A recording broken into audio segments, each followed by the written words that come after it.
অবৈধভাবে টাকার পাহাড় গড়ে তুলেছে অসাধু ব্যবসায়ীরা। এমন খবরে নড়ে চড়ে বসে প্রশাসন। একযোগে অভিযানের নামে তদন্তকারী কয়েকটি দল। অভিযান চালানো হয় শীর্ষ এক ব্যবসায়ীর বাসায়।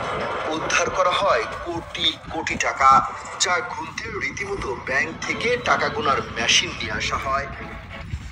ব্যবসায়ীদের বাসায় কোটি কোটি টাকা থাকবে নাকি? আপনার আমার বাড়ি থাকবে? আমি আর আপনি তো ক্রেতা, তারা তো বিক্রেতা। এখন আসেন, অনেকে বলে যে ব্যবসায়ীরা নাকি পরিস্থিতির শিকার, তারা নাকি পণ্যের দামটা কমিয়ে রাখার চেষ্টা করে, কিন্তু তাদের কিনাই যে বেশি, তারা কমটা রাখবে কিভাবে? ভাইয়া, কিনা কিন্তু ততটা বেশি না। তুমি আমি যতটা ভাবি ততটা না বাবা।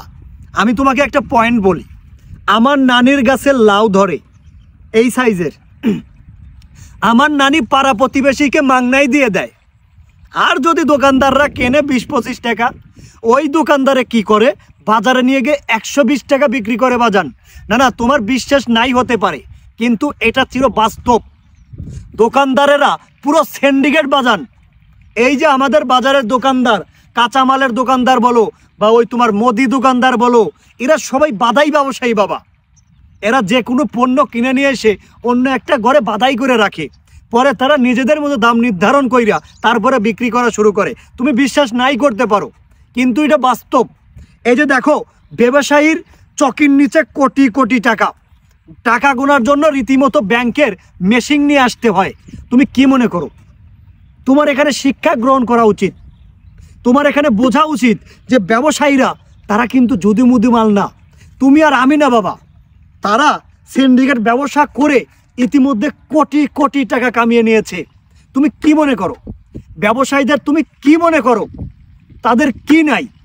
তারা 10 টাকা দিয়ে পণ্য কিনে নিয়ে এসে বাধাই করে সেই পণ্য তোমার কাছে 30 টাকা বিক্রি করে। তাহলে ওখানে লাভ কত % হলো? তুমি কি একটাবার বোঝার চেষ্টা করো? তুমি শুধু বলো ব্যবসায়ীরা পরিস্থিতির শিকার। আমরা ব্যবসায়ীকে কি বলবো ভাই? ব্যবসায়ীরা বেশি দিয়ে কিনে নিয়ে আসে, তারা বেশি দামে বিক্রি করে, তারাও তো পরিস্থিতির শিকার। কিন্তু তুমি এই কথাটা বলার চেষ্টাও করো না যে ব্যবসায়ী তুমি কোত্থেকে বেশি দিয়ে কেনো, তোমার মেমো কোথায়? তুমি মেমো দেখাও।